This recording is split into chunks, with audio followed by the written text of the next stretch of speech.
Welcome to the Put on Waivers Media Group, home of the Put on Raiders podcast and the Student Body Right podcast. This is your place for the best breakdowns and the best insight for those who fight on and bleed silver and black. Now, here are your hosts, Dwayne Douglas and Ryan Holmes. And welcome everybody to the glorious episode of the Put on Raiders podcast. I'm your host, Dwayne Douglas, along with Ryan Holmes, and we are podcasting off the beautiful shores of the Pacific Ocean. Beautiful day out here in Southern California. PORSPR is my Twitter handle. Falls in the air, a little cooler today than usual out here. So everybody was like, people got their North Face jackets on and stuff like that in California. It's which is hilarious to me when it gets a little bit under 60 degrees. They go nuts. Our HOLM 22. Ryan is being followed by big time media now on his all 22s. So you got to make sure you follow him on Twitter to see all those breakdowns.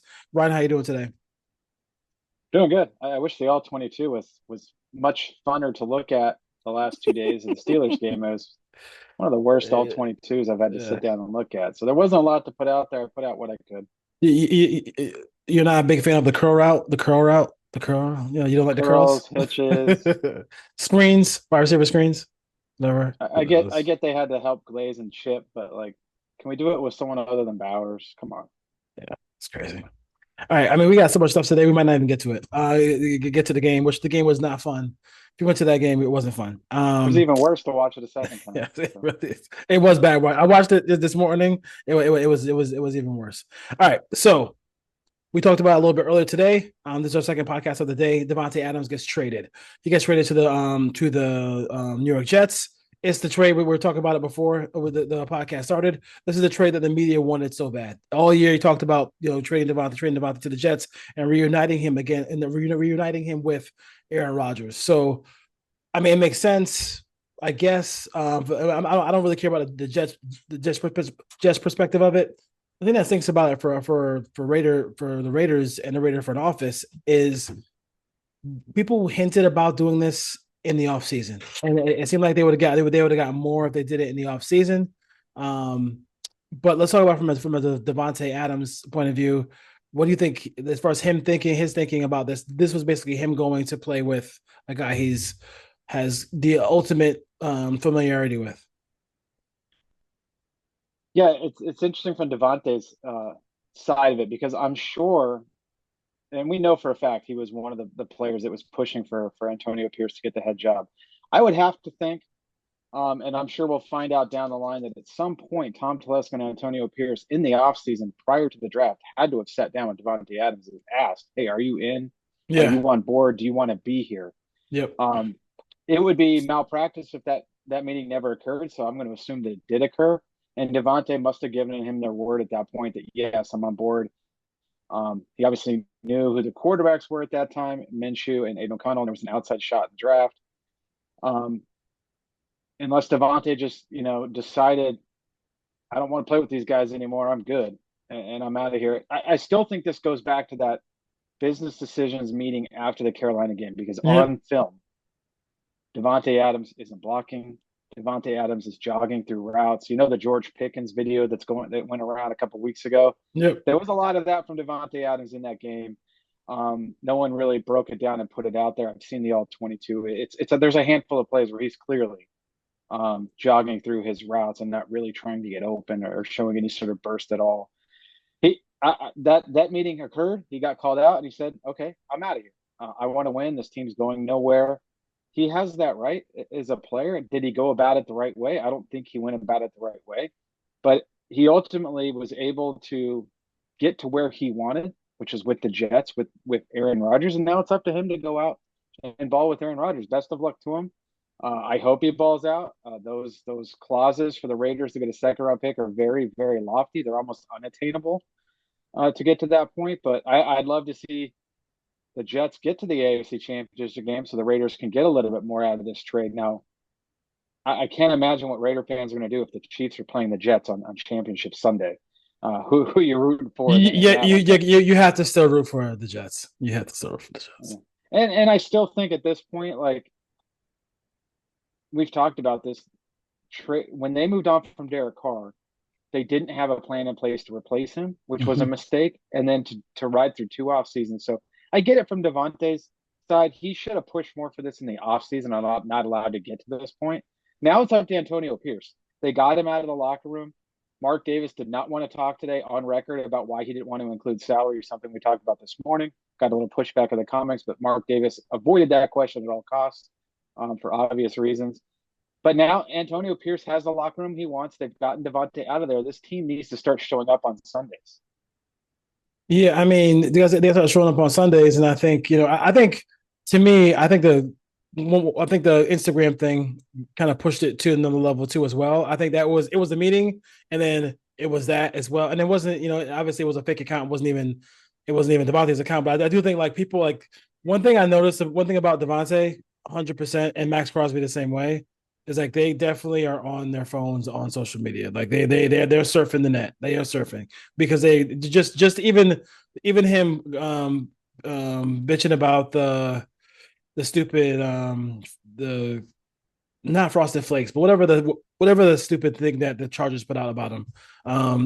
In their The Pop Tarts. the Pop Tarts. I couldn't think of the product. I couldn't think of that.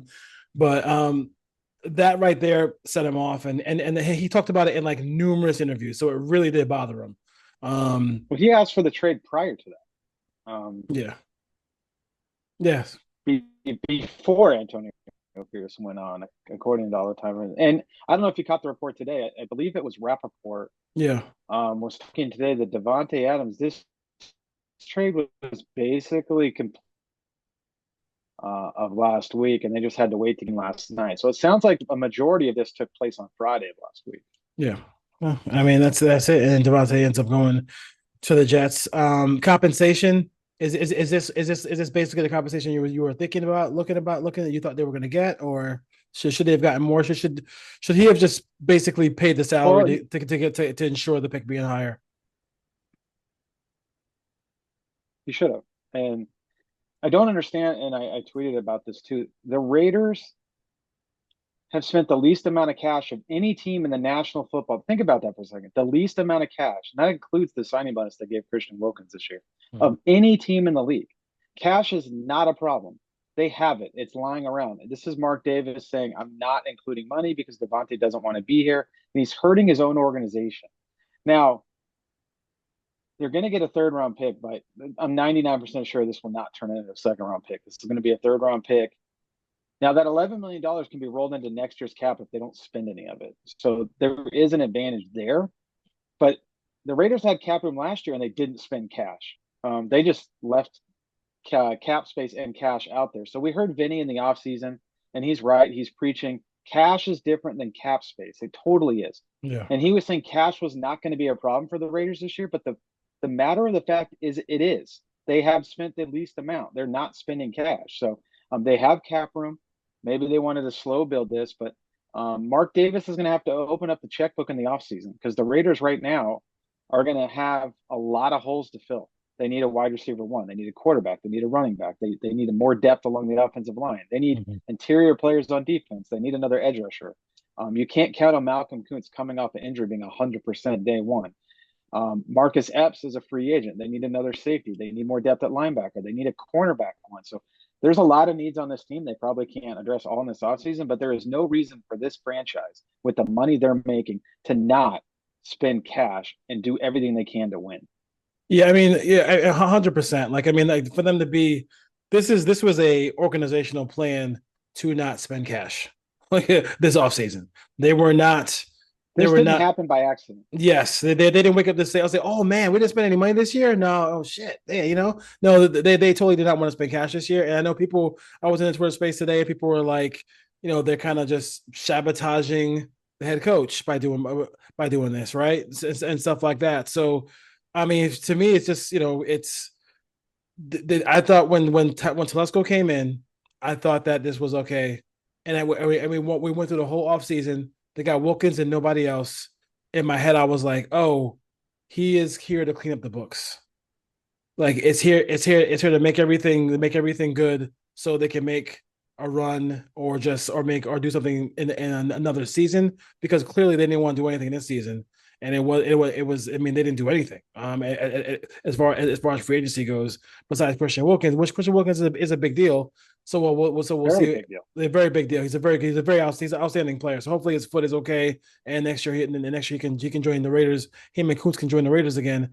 But at the end of the day, like, this is not a situation where, like, a team that has, in Oakland, this team isn't in Oakland anymore. I mean, the LV on my shirt. I mean, they're making money hand over fist right now. So they're telling you that, when somebody shows you who they are, believe them.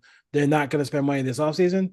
They're trying to reboot everything, and I think maybe it could have been to get the time. We'll talk about the Tom Brady and Richard Seymour stuff coming a little bit later, but it could be for that, like, to get them to go out there and try to get the quarterback and get players to come in. But the Raiders did not want to do anything this offseason, and the product on the field kind of shows, especially at quarterback. Yeah, it's the most important position on the field. We can beat the quarterback like a dead horse, but until they fix that problem, this is going to be an annual discussion with this organization. I think, and you mentioned Tom Brady, it's going to be interesting to see how much influence he has on the football side of things. It sounds like he's going to be involved. And if he's at a position above Telesco, who has final say? Is this Tom Brady pushing those buttons as a minority owner, or is it Tom Telesco? You're already seeing a faction of the fan base basically blaming Telesco for everything. The GM can only do what the owner allows him to do. So if Mark Davis exactly. says if the budget is $211 million or $250 million, whatever it is, he has to stay within those guardrails. So Mark Davis set the budget, and Tom Telesco spent what he could. Mark Davis didn't go to Tom. I can guarantee you, Mark Davis did not go to Tom Telesco and say, your cash budget is $275 million this year. And Telesco said, I'm good at 211. I'm not spending any more money. GMs will spend every dollar they can to make the product on the field as good as they can, but they're restricted by what the owner is allowing them to do. And clearly he will be here.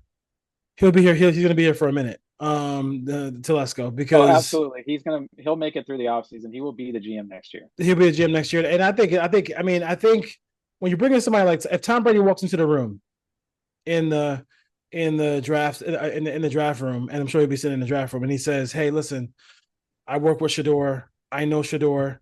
Don't worry about the other extracurricular, whatever. Don't worry about him holding up the watch after every great play. Like, this is the guy you guys should draft." Shador Sanders is going to be drafted by the Raiders. Like, I mean, if Tom Brady is going to not if they don't have the pick to do it, though. I'm just saying. I would say a preference is if he's on the board. If he's on the board, right? So yeah. I mean, so if he's on whoever he likes is going to be on they're not going to go through this whole. I mean, today was the first day I believe that Mark Davis actually acknowledged the quarterback part, right? And I was just like, whoa. He actually knows that he needs a quarterback. I can't believe that somebody that's inside that organization actually knows they need a quarterback. So he knows he needs one.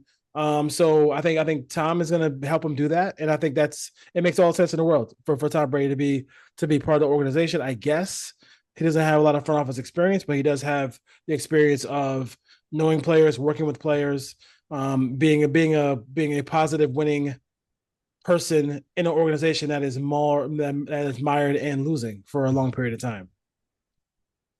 I think the better question is, who does Tom Brady and Tom Telesco want grooming the new quarterback? Is it AP with a new offensive coordinator, or is it a new staff? There's a coach out there named Mike Vrabel. Now, he's a defensive coach, but he has strong ties to Tom Brady. Mm-hmm. I wouldn't be surprised to hear that name thrown around if the position becomes available. I'm still 50-50. AP kind of, at this point, his hands are tied, and he just needs to continue to show growth in the head coaching position. He can't keep making the same mistakes.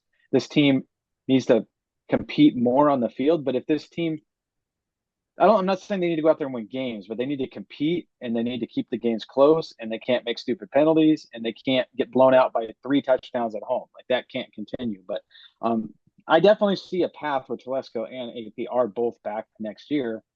Question is going to be, is Getsy back, and is he in charge of whoever the quarterback's going to be? Because I know for sure it's not going to be Aiden O'Connell or Gardner Minshew.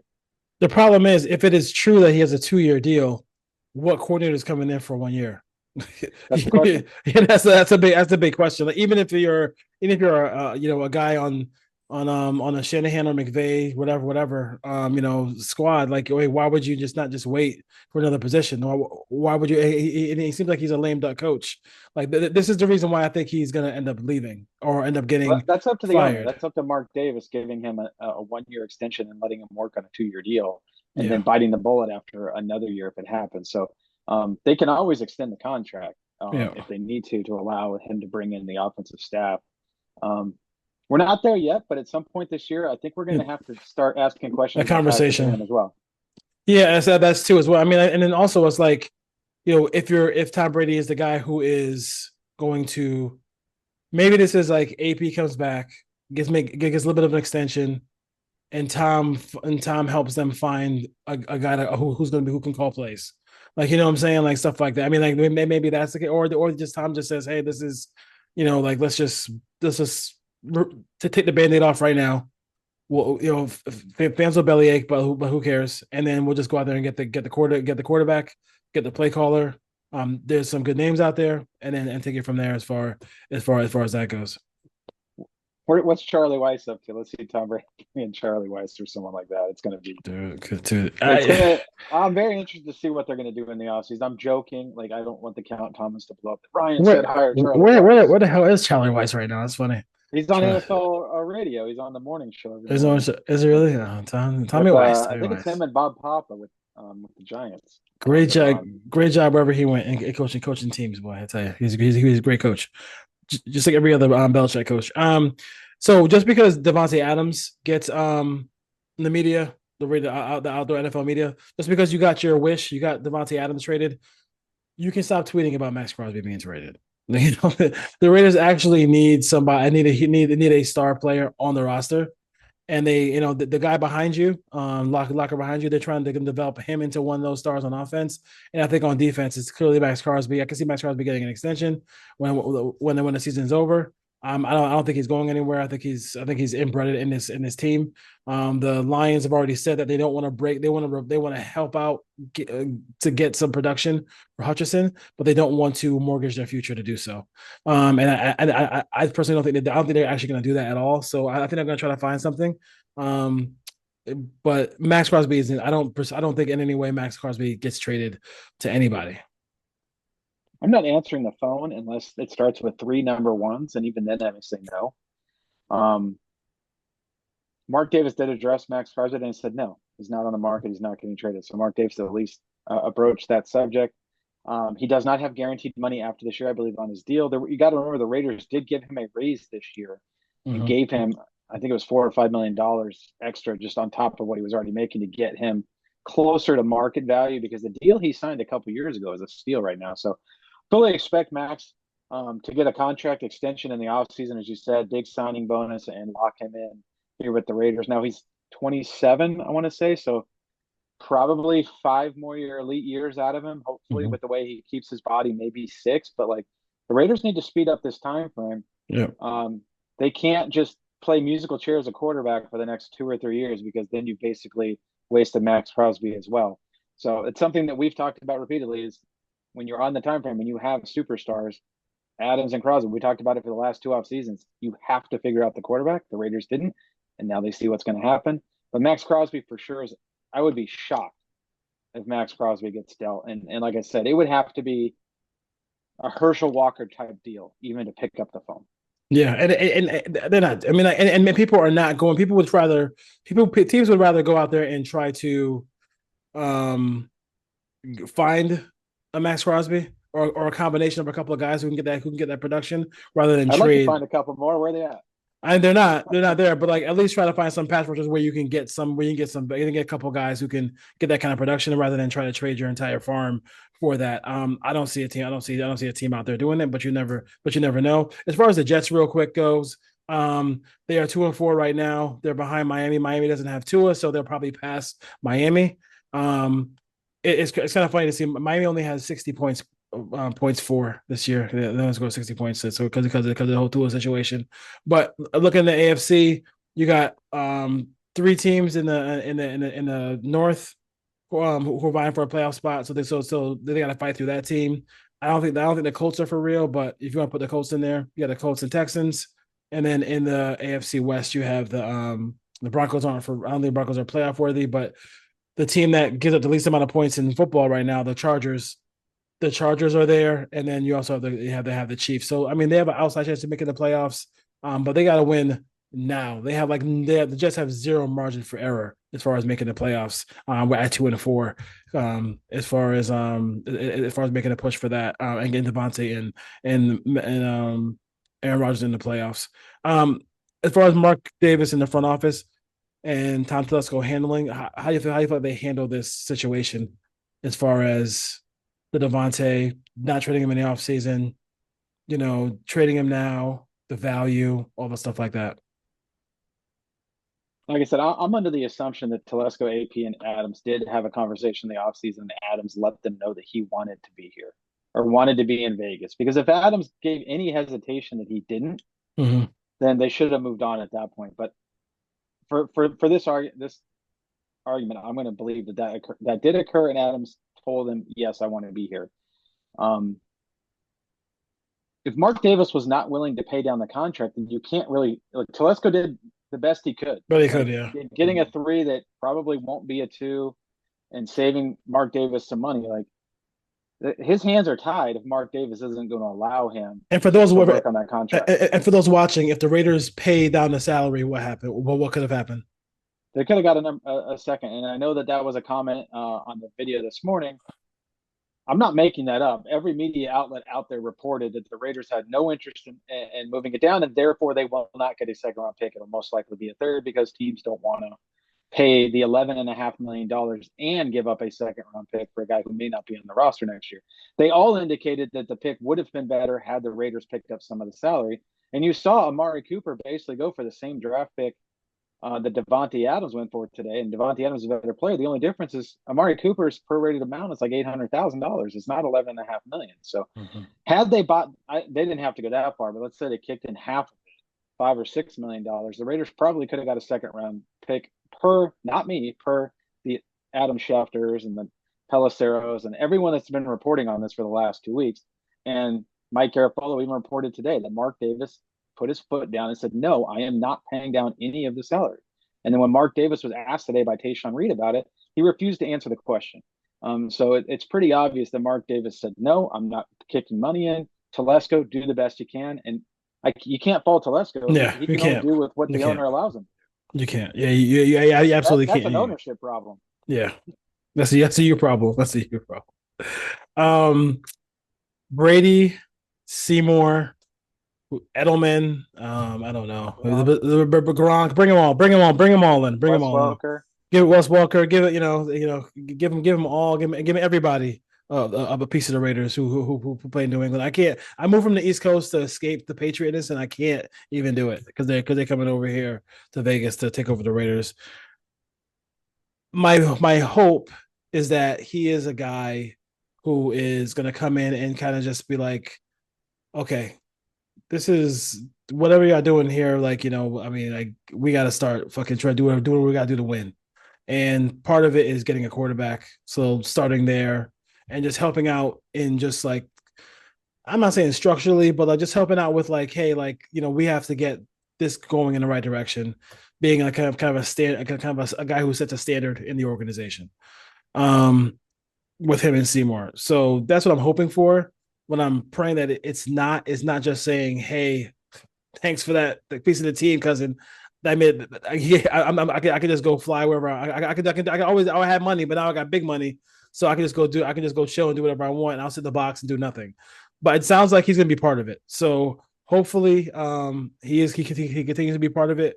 What are your initial thoughts about like what Tom Brady, Richard Seymour, and people like that bring to the Raider organization as minority owners? I think it's credibility. Instantly, Yeah. we're talking about arguably the best football player in the history of the National Football League, Yep. who just got done playing the game. He still knows what's going on. He's still around the game. He's broadcasting now. And you always heard Mark Davis in the offseason talk about the trio. He wants like a three-headed, kind of monster to attack these big football decisions. And now I believe Tom Brady's a part of that. He's going to be involved in this. So you have Tom Brady, you have Tom Telesco, and then whoever the coach is. I would hope Mark Davis at this point takes a step back and realizes, you know what, I tried to do this since 2011 or whenever Al Davis passed away, and it's not working for the last 13 years. He trusts Tom Brady. They have a relationship. Tom Brady obviously is a part owner of the Aces as well. I hope Yeah. it's a collaborative effort. So Yeah. it's Telesco and Brady and whoever the coach is bouncing ideas off of them, and they come to an agreement together. This isn't one person has more power than the other, and Tom Brady says, "I don't care what you want, Tom Telesco. This is my decision." Yeah. So hopefully it's a collaborative effort. Get these guys in there. Keep the decision leadership group small. Three people, four people, Yeah. and just make better decisions for the organization in the draft and free agency and hiring staff and hiring coaches and everything. So it can't hurt. The Raiders need to do something because the way that they've been operating just hasn't worked. They need to try something else. Who's the old school guy who was always in the coaching decisions? Ken Herrick. Yeah, let's Ken is older now. Tahiti sounds good. You know what I'm saying? Fiji, I whatever. think he's in his 80s. I want to Yeah. say he was like 82. He's up there. So we don't need him in that room either. So he's some younger heads in here. So I mean that's the hope. But like I mean he does bring a lot of credibility. Like people are not gonna scoff at that. That Tom Brady is part of the squad here now. And I mean I know some people feel some kind of way, but to a little bit. But like listen, the Tucker was a long time ago.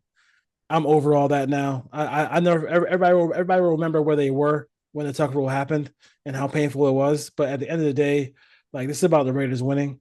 He's part of the Raiders now, and if they can get anything going, if Tom does nothing but just find a fucking quarterback or help and make I would assume that's the biggest piece that he's going to play in this. Yes, they're going to ask him his opinion on the free agent quarterbacks who might be available via trade and obviously in the draft.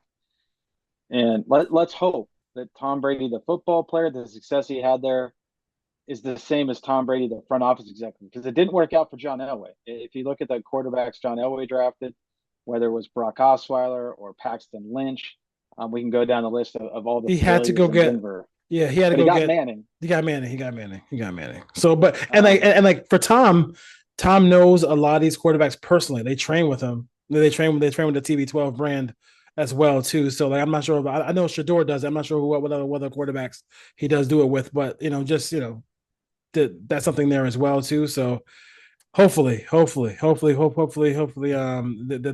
if he does nothing else but gets the Raiders a starting quarterback through the first round of the draft. Okay, first round of the draft. That's where we want the guy. That would be actually really good for the Raiders. And then the Raiders can do everything else as far as the trenches go. Helping keep building this offensive line, his defensive line. Like I was saying the other day, like the Detroit Lions whoop everybody's ass because they have a great defensive line and a really good defensive line and offensive line. Like go out there and find a Hutchinson, go out there and find a Sewell, go out there and find those guys because those guys are really making that team, into probably the best team in the NFC. Yeah, it's interesting. I actually put out mock draft 1.0 today, and did you went right to the pick 11. Pick 11, okay. Now, and I did tweet it out, and there was a caveat. This is pick 11. Other quarterbacks were not available, so everyone starts chiming in. Cam Ward, where's this? Where's that? Yeah. I went with Carson Beck at pick 11. For full disclosure, Sanders and Ward were not available. Not available. Yeah. So then it's Ewers, Milroe, Beck, and you start looking around. Carson Beck, he's the biggest guy. He's 6'4", 220. He's got a big arm. There's some familiarity. He's running a pro-style system. There's familiarity with Brock Bowers. He was a 5-star recruit coming out. He's very talented. Now, did he have a bad first half against Alabama? Yes, he did. He had a great second half against Alabama leading up until the interception at the end of the game. Second half. Yeah, he did. If you can get a quarterback with that talent level at 11 and be quarterback 3 or 4 in this draft class, you got to roll the dice and try to take him there. Now, having said that, I was going through a bunch of different replies, and there is still a very, very large faction of Raider fans that are just anti-first-round quarterback. Like, don't do it. These guys suck. Don't take them. Oh, and there's a couple guys pushing these 4th, 5th-round prospects, and I just can't. Like, you have to do it. You have to try. And if you're wrong, you're wrong. If they were wrong, the Carolina Panthers were wrong on Bryce Young, but you know what happens? 2 years later, they're going to take another one, and you just keep going until you get the right one. Dude, if you never try, you're never going to have one. I'm having heart I don't know why we have palpitations. to. We have to have this I'm having conversation again. I'm having heart palpitations. But hearing somebody, hearing a Raider fan still not want A a lot of them. quarterback in the first round. Like I just cannot. I can't even understand it. But like here's here's the issue. I'm looking at some of these teams, and this is the reason why I didn't want JMD once JMD had that meeting and it crashed and burned. I wanted JMD to finish the season, Right. because I knew, because like listen, which you could like AP, but wouldn't you trade my AP for Michael Penix right now if you could? You know what I mean? You could, right? I mean, you if you kept AP, if you kept Josh McDaniels there with the Raiders last year, the Raiders would have been in position to take at least one of those quarterbacks, and then like the top 5 quarterbacks, they would have been able to. But Not the top 3. no, We've been very specific on the show. Yeah, not 1, 2, or 3. Yeah, but you can walk away with McCarthy or Penix, I believe. The Dolphins could be looking for a quarterback. What's going on with the Jets quarterback situation? Like, you know what I'm saying? Like after this year, you would think that Rodgers would be trying coming back, but the Patriots are all set. You got the Ravens who are all set. The Steelers don't have don't have a quarterback of the future on their roster. The Browns don't have a quarterback of the future on their roster. Carolina, Tennessee, the Jaguars. The Jaguars just signed them, so they got to kind of see what's going on there. But there's teams who are going to go back into the process. The Giants, the quarterback of the future might not be on their roster. Like there's a lot of teams out there who did their due diligence. They drafted a quarterback, it failed, and now they're trying to go back into the pool. And if the Rams lose to the Raiders this week and go 1-5, are they in that? Are they in that? I mean, like that's one thing that scares me is a Stafford to Raiders trade would scare me. They're not going to do that. He's too. I mean, yes. I hope you're right. But I'm just saying, yeah. So I mean, like, what's the point of trading for a 38-year-old, 37, 38-year-old with our roster? It makes sense. Got rid of Davante Adams. Exactly. Yeah, that made no sense. Stafford throwing bombs to DJ Turner, not gonna happen. That'd be hilarious. I will say this. I don't love any of these 5 quarterbacks at the top of this draft. I've been pretty clear about that even into last year leading into the draft process. I have a question about all 5 of them. Yeah, I love last year's draft pick letter last year better. There's plenty of time left for them to change perceptions and do things to change people's minds. We still have the process from January till April. Mm-hmm. But someone asked me today, what's your order? And I said, I don't have an order. Like, there's not one of these guys for me hasn't separated from the rest of the pack. That doesn't mean you still don't try to do it. Yeah. Because if you don't do it again, that's how you end up starting Aiden O'Connell and Gardner Minshew, because you just don't try. Now it's going to suck if they miss, but like I said, if you don't try, you'll never know. The answer is always no if you never ask. I've always been told that. Yes. And if the Raiders never ask, they never go get a quarterback. Now, hopefully they end up in the top 4 or 5, and they have a choice of 2 or 3 guys. If they get stuck having to go with quarterback 3 or 4, and as long as they like him, try it.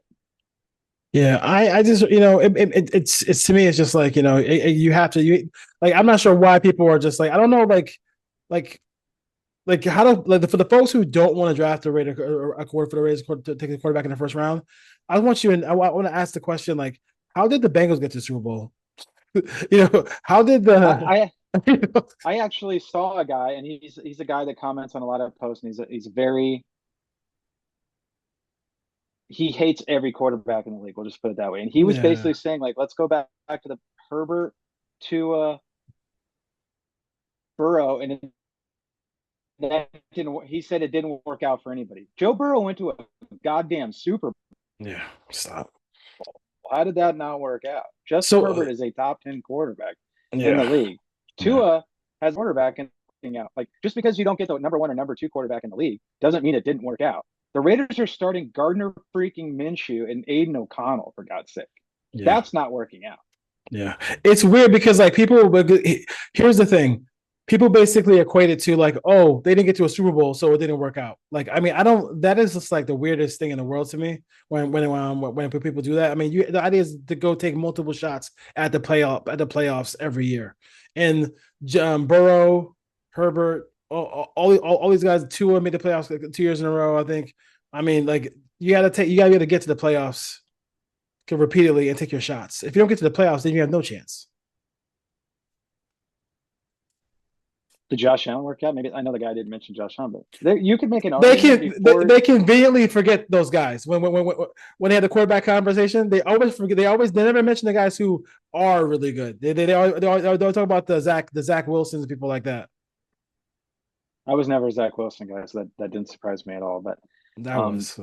I'll take you for it. you're in That's a fine. division with Patrick Mahomes. You have to try. I can't believe like I said, I can't believe we're having this conversation again. But like, this is the year. I put blinders on in that mock draft 1.0, and I just looked at who were the 3 quarterbacks on the board, and out of these 3, which one? And I also a little bit, Tom Telesco with Andrew Luck, he was part of that process, and Justin Herbert, bigger prototype size, bigger arm guys. Like that was kind of the separator for me. Like I said, I don't have a pref order right now. I would think that they would lean that way over Jalen Milroe, who's more of a running quarterback that can throw some go routes, but the throwing mechanics aren't very good. Or someone like Quinn Ewers, a little bit smaller, 6'1.5", 6'2", somewhere around 200 pounds. He lost a lot of weight at Texas to be a little bit more mobile, but I think you're looking at more like the 6'4", 225 Carson Beck, whether you like him or not. And I know everyone has a preference, but the Raiders are going to have to keep losing to get in the spot to get one of the top 2 or 3 guys. And Cam Ward is going to measure somewhere 6'1", 220, somewhere in there. He's not an elite athlete. He's going to run somewhere in the 4.7 range. Like he's got a good arm, not a great arm. Decision making is going to be a question. And then with Sanders, there's a lot of questions. He's got kind of a long throwing release. He takes a ton of sacks. Again, average physical tools. It's not a huge arm. He's not a great athlete. He's not going to run in the 4.4, 4.5s at the combine. He's going to be a 4.8 guy. So he's got some average tools that can make him a good quarterback, but is he a 1-1, first, second pick in the draft type guy? He doesn't have those kind of physical tools. No, he doesn't. He doesn't. And I totally agree with you as far as that goes. So we'll see. We'll see. And like I said, the last year was the year to do it. But it was a year too late. But again, if they make the move to get a quarterback, I'll support whatever move they like or they want. And I totally agree with you about like just the physical traits of what Carson Beck brings to the table. But it's week 7. Talking about next year's quarterbacks in the draft, isn't it? You gotta love Raider football. I opened my phone today and I went to Ticketmaster and I went to Rams to see what the tickets were going for. And before I could go, I said, I'm not spending my money on this product right now. Yeah, you're not. And I like the game is. I think the game is in the middle of where you live and I live is like probably right in the middle. And I usually would go to the game. It's an hour away, yeah. Yeah, so to me it's like an hour and 15 minutes. But like I just can't like the justification of going. It's like I'd rather just do something with my kid. Like I guess you know what I mean. Like you can't like justify it. Like, I went to the Panthers game. I still like have nightmares. Yeah, it's just you think about all the stuff. I mean, like give us a good product and we'll pay for it. As you saw when they had the playoff game in Allegiant against the Chargers. I mean that game was rocking. It was a great game. And people Raider fans talked so much about how incredible they felt being in the stadium unified in that moment. So it is what it is. Let's just run through the Steeler game real quick and then get out of here. Bad and more bad, and I felt like it was kind of shocking. It's not shocking, but like it was kind of, you saw Tomlin usually throws in the towel once he has a game over. He was throwing bombs and going for the jugular. I thought I was watching Steve Spurrier out there. Trying to get George Pickens a touchdown there. He was 3 minutes left in the game, throwing bombs and then throwing some fades. Yeah. I will say this, watching the All-22, I thought some guys showed a little bit of promise. That defensive tackle they got from the Colts, Lalalu, I think his name is. He had a couple plays where he flashed. I'm like, okay, like this guy is someone to watch moving forward that might be a nice rotational piece next year. We're at the point now where like if they keep losing games, it's who are the building blocks? I think he showed enough to think, okay, I want to see him more. I thought Divine Diablo played pretty well. So it's good to see him back on the field. I thought DJ Glaze played very well going up against TJ Watt. Now, a lot of people didn't like my video I put out. It was 9 snaps, but those were the only 9 where DJ Glaze was one-on-one with JJ Watt. Every other snap, they chipped with a tight end or a running back. So He got a lot of help, which hurt the passing game. But I thought when he was left one-on-one, for the most part, DJ Glaze showed that, yeah, he can be a solid starting right tackle with continued development in this league. I thought Jackson Powers Johnson had some snaps that were pretty good, and then he had some snaps that weren't, and he's continuing to have growing pains. He's a little aggressive, kind of gets off balance at times, tries to be a little too physical at the point of attack that can hurt him going against veteran defensive linemen. I think Cam Hayward kind of set him up and baited him a couple times and easily worked him to get by him. But, he's still showing that he has a chance to be a good player. I thought Dylan Parham looked okay before he got hurt. I thought Jordan Meredith actually stepped in and played really well for what they asked him to do. He was getting to the second level in the running game. He worked pretty well there next to Glaze. I thought Colton Miller had one of his better games. Now, it's tough because the offensive game plan was get the ball out in a second and a half and no vertical shots for the most part. It was just get it out quick and let the playmakers make plays. But you saw some positive things. I thought Brock Bowers was excellent when they got later in the game, and it was just like, all right, line him up on the weak side in the slot and let's just run option routes. The Steelers had no chance to cover him. So as he becomes the primary focal point, the Raiders are going to be able to run him on some of these option routes. You can't cover him with a corner's too small. A safety doesn't have the ability to stay with him in and out of breaks, and the linebacker's got no chance. So if they can keep getting him in one-on-one situations, now they're going to really struggle throwing the ball outside. Trey Tucker, again, had a week where he just couldn't really get open. He really struggles against press coverage. DJ Turner is a nice player to run some trick plays with some jet sweeps and get him a ball here or there. Maybe he can use some of his return skills because he turns into a running back in the open field. But he's not going to win consistently down the field on traditional wide receiver route tree. And Jacoby Myers is going to win underneath, but he's not winning vertically either. So it's going to be a challenge for whoever the quarterback is if they're not targeting Brock Bowers heavily. But there were some players that did stand out. So I just wanted to acknowledge there are some guys I have my eyes on moving forward. Like Ja'Cory Bennett played well again. Yep. Nate Hobbs, physical, but I don't know what they're going to do with Nate Hobbs in the offseason because they want to play him in the slot. So he's actually playing outside and he goes inside and nickel. But every time that the Steelers wanted to run an over route or a crossing route from the slot, the guys just ran away from Nate Hobbs. Yes. Yeah. So the Raiders can't really play man because if you're facing a shifty guy on the inside, Nate Hobbs isn't going to be able to run with them. Yep. So I love Nate Hobbs as a player for what he is. I question how much money I'd really be willing to pay to keep him around. And like I said, very physical tackler. I love him. But you can't really play man with him on the field. Is he a safety? A lot. I would eventually do that. I would try to make him a safety opposite Merrick. So I think that would be the next. And I want to go get a slot corner to put in there. And I thought Trayvon Merrick played pretty well too. Now, obviously, there's some missed tackles by everybody, but there are some good things still on film. Now, I can't just put everything on Twitter, but I'm going to start focusing on players as the season goes on. As we get to the point where the playoffs are a long shot, and they are right now. But as that window closes before their official eliminates, that's why I went into a lot of DJ Glaze stuff this week. So there are some building blocks on this team that the Raiders fans, and it's early. It's October 15th that we're talking about. Let's focus on the younger guys. But there are some pieces here where if you get the quarterback right and you can figure out and go get a wide receiver in the offseason or some way, they have a chance to compete next year. I only asked that thing about Hobbs because in Madden I always put him at safety. And he plays very well there, but that assimilation. But yeah, I just feel like he kind of trends towards that. And I thought in the Rams game last year, when the Baker Mayfield game, when he was getting beat by that, I think it was a fullback or whatever, whoever it was, the tight end the slash player he was getting beat by down the field. I was like, this is not him covering down the field is not it for Nate Hobbs, but he can tackle. He can do some things to really help a team win. Raiders go to LA once again, play the Rams. Both teams are not very good right now, but the bye week for McVay, you got Cup might come back. They have a good running game, which is always spells doom for the Raiders. And then you have a guy who's a top 10 play caller, top 10 coach in the league, and Sean McVay going against Antonio Pierce. If they get some of the weapons back, I think the Rams have a chance to win this game. Not easily, but I think just have a chance to win the game, kind of outright, if you will. But the Raiders will be in it. The Rams are 1-4 for a reason, but you know, a lot of it is injury. I think if they had their guys, then the record would be at least 500. But right now, what are your thoughts about the Rams and the Raiders here?